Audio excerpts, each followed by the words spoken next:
परम पिता परमेश्वर का आत्मा हमसे कहता है कि तू जा उस व्यक्ति को बचा, जो वो व्यक्ति उससे प्रताड़ित कर रहा है, परेशान कर रहा है, उससे तू जाके बचा। परेशानी आने वाली है, दिक्कतें आने वाली है, नरक का समय आने वाला है, इसलिए तुम संसार के लोगों को मन फिराओ का संदेश दो, उन्हें बचाओ। परमेश्वर ने मुझे ऐसा बताया है, तुम अपने पाप को छोड़कर परमेश्वर के मन फिराओ। तो सभी को जय मसीह की। तेज रफ्तार बस में सभी लोगों के साथ एक व्यक्ति बैठा होता है। अचानक उसको एक फोन आता है और बताया जाता है कि जिस बस में वो बैठा है वो उस बस का अभी थोड़ी ही देर में एक्सीडेंट होने वाला है और वो खाई में गिरने वाला है।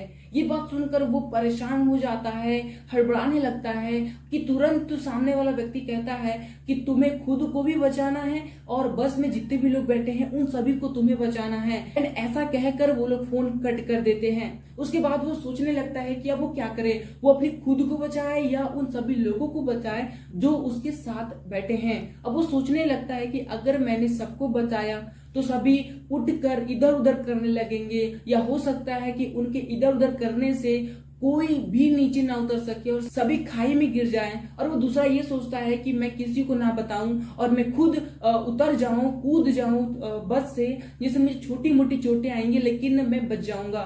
ऐसी बातें वो उसके मन में चल रही होती हैं कि अब वो किसी निर्णय पर नहीं पहुंच पा रहा था। लेकिन बहुत बार ही सोच कर कि अब क्या करें क्या करें क्या करें, एंड में वो डिसाइड करता है कि अब मैं सबको भी बचाऊंगा और मैं खुद को भी बचाऊंगा और सभी बचेंगे। अब इसके बाद वो बस कंडक्टर के पास जाता है और कहता है कि मुझे अभी खबर मिली है कि अभी आगे खाई है और हमारे बस का एक्सीडेंट होने वाला है। अगर एक्सीडेंट हुआ तो इनमें से कोई भी नहीं बचेगा। अब ये सुनकर बस कंडक्टर भी परेशान हो जाता है। अब वो दोनों क्या करते हैं, ड्राइवर के पास जाते हैं, उनसे कहते हैं कि भाई तू ब्रेक लगा दे, क्योंकि अभी हम लोग की जो बस है वो खाई में चली जाएगी, नहीं तो और हम सभी मर जाएंगे। बस ड्राइवर को सारी बातें बताता है तो बस ड्राइवर भी घबरा जाता है, वो ब्रेक लगाता है। लेकिन उसको भी नहीं पता था कि उसका ब्रेक जो है फेल हो चुका है, अब वो ब्रेक नहीं लग रहा है। अब इस बात को लेकर वो और परेशान हो गए। अब वो सोचने लगे अब किया क्या जाए, क्योंकि बस में इतने सारे लोग बैठे हुए हैं, अगर बताया गया तो वो लोग दर दर करने लग जाएंगे जिससे कोई भी नहीं बचेगा। इसके बाद उन्होंने डिसाइड किया कि अब बस की रफ्तार उतनी भी तेज नहीं है, नॉर्मल है, इसलिए अब क्या करेंगे कि लोगों को बस से नीचे उतार देंगे, मतलब फेंक देंगे, कुछ भी कह ले, जिससे उन्हें छोटी मोटी चोटें तो आएंगी लेकिन वो मरने से तो बच जाएंगे।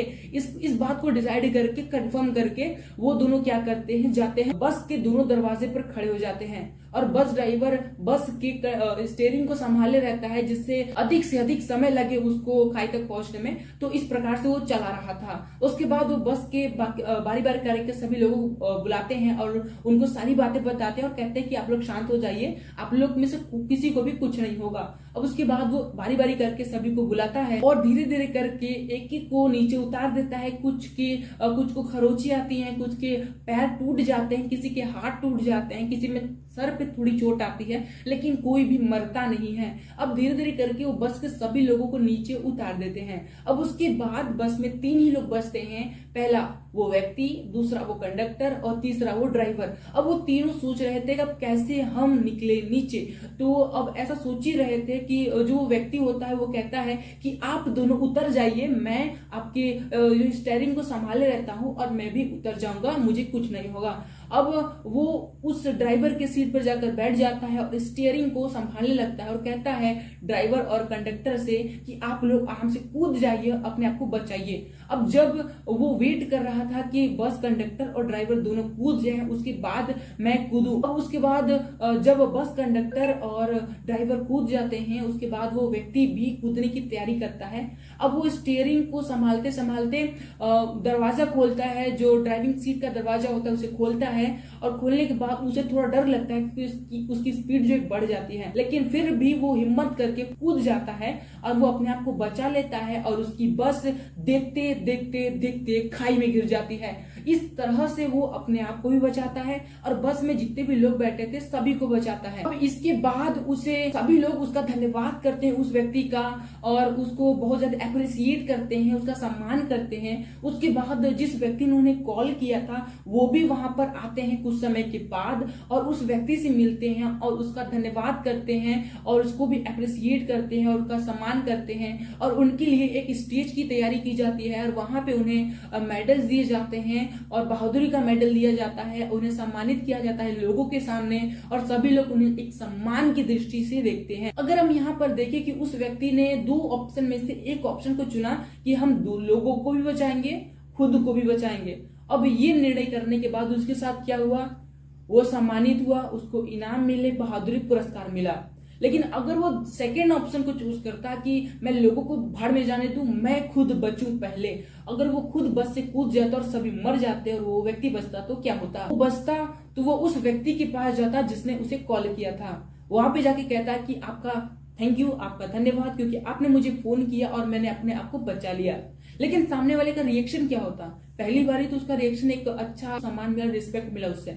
लेकिन सेकंड टाइम जब वो जाता उसके पास बिना किसी को बचाए, तो वो व्यक्ति उस पर गुस्सा होता, उसके ऊपर चिल्लाता, और इस प्रकार से उस पर चिल्लाया और चिल्लाकर वहां से निकल जाता है।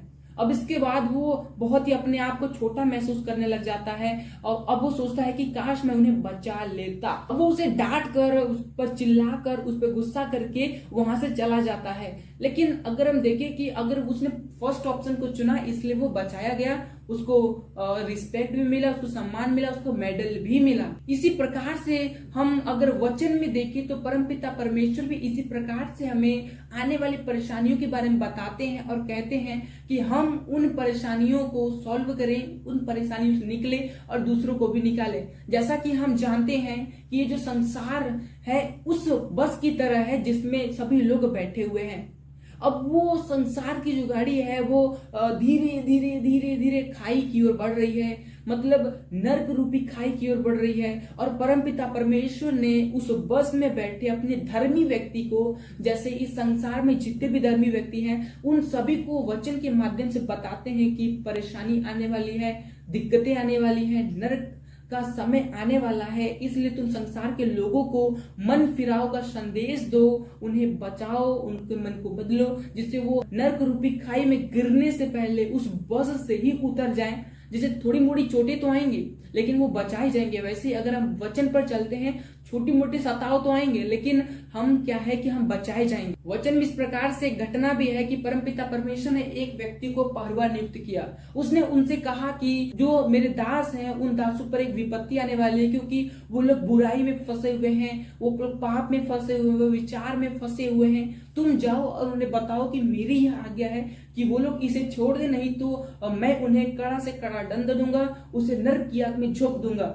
अब वो परमेश्वर लीडर को तो कहता है कि तुम ऐसे जाके कह दो, लेकिन अगर वो लीडर परमेश्वर की बातें सुनकर लोगों के डर से लोगों को ऐसा ना डांटे, ऐसा ना कहे, तो वो परमेश्वर की आज्ञा का उल्लंघन करता है। और अगर वो परमेश्वर की आज्ञा का उल्लंघन करते हुए लोगों को नहीं बताता है तो सभी लोग तो अपने पाप में फंसे हुए मर जाएंगे। लेकिन परमेश्वर कहता है कि उन सभी को मैं जो दंड दूंगा उसका बदला मैं तुमसे लूंगा, मैं तुमसे लूंगा, केवल मैं तुमसे लूंगा, क्योंकि तुमको मैंने कहा था लेकिन तुमने उसे नहीं बताया। लेकिन अगर इसका दूसरा फेस देखें तो अगर वो व्यक्ति परमेश्वर की बातों को सुनकर उस व्यक्ति को बताता और उन्हें कहता कि परमेश्वर ने मुझे ऐसा बताया है, तुम अपने पाप को छोड़कर परमेश्वर के मन फिराओ तो तुम बचाए जाओगे। अगर वो ऐसा करता है, लोग उसकी बात माने चाहे ना माने, उससे कोई फर्क नहीं पड़ता। परमेश्वर कहते हैं तुमने अपना काम कर दिया, मैंने कहा कहने को, तुमने कह दिया। अब वो उनके ऊपर है कि वो बातों को एक्सेप्ट करते हैं या बातों को एक्सेप्ट नहीं करते हैं। इसमें तुम्हारी कोई दोष नहीं है, तुमसे कोई लेखा नहीं लिया जाएगा, तुम पाक साफ पवित्र ही रहोगी। तो ऐसा करके वो परमेश्वर की आज्ञा में बना रहता है। वैसा ही अगर परमेश्वर हमें भी कुछ कहते हैं करने के लिए, हमें भी कहते हैं कि तुम उसे बचाओ, तो हमें भी उसे बचाना होगा। और परमेश्वर के वचन को अगर हम ना मानकर उसे नहीं बचाते हैं तो ये हमारी परेशानी, हमारी दिक्कत है। एग्जाम्पल के लिए अगर हम देखते हैं, अगर हम रास्ते से जा रहे हैं, और सामने हम देख रहे हैं कि एक व्यक्ति एक मजदूर पर अत्याचार कर रहा है, परम पिता परमेश्वर का आत्मा हमसे कहता है कि तू जा उस व्यक्ति को बचा, जो वो व्यक्ति उसे प्रताड़ित कर रहा है, परेशान कर रहा है, उससे तू जाके बचा। लेकिन मैं क्या देखता हूँ कि वो व्यक्ति बलवान है, मुझसे बलवान है और वो उस पर प्रताड़ित कर रहा है। अगर मैंने उसके पक्ष में अगर कुछ कहा उससे, तो वो क्या करेगा, वो मुझे भी मारेगा प्लस उसको भी मारेगा। अब इस डर से अगर मैं उसके पास ना जाऊं तो मैंने परमपिता परमेश्वर की आज्ञा का उल्लंघन किया। वो तो व्यक्ति जो मार रहा है उस गरीब व्यक्ति के सताने का पाप तो उसको लगेगा ही और उसका दंड भी उसे मिलेगा, लेकिन उस दंड का लेखा वो मुझसे लेगा, परमेश्वर मुझसे लेगा। लेकिन अगर मैं वहां पे बिना डरे जाता हूं, मैं उसे कहता हूं कि तू उसे मत मार, तू उसे मत मार, नहीं तो परमपिता परमेश्वर तुझे मारेगा। अगर मैं ऐसा कहता हूं, हो सकता है कि वो मुझे मारता, मुझे या फिर बहुत पीटता, ज्यादा ज्यादा जान ले लेता, लेकिन मैं परमपिता परमेश्वर की दृष्टि में तो पवित्र रहता। अगर मृत्यु के पश्चात भी मैं परमपिता परमेश्वर के साथ रहता। लेकिन अगर मैं उसको ना बचाऊं, ना समझाऊं, तो वो मैं परमपिता परमेश्वर की दृष्टि में गलत करता हूं, परमपिता परमेश्वर की दृष्टि में मैं पाप करता हूं, मैं परमपिता परमेश्वर की आज्ञा का उल्लंघन करता हूं। इसलिए मुझे परमपिता परमेश्वर की आज्ञा को मानना है, उन पर चलना है।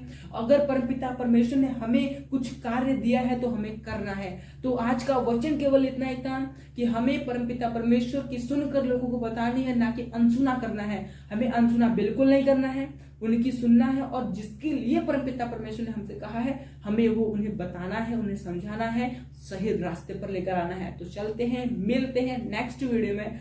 Praise the Lord.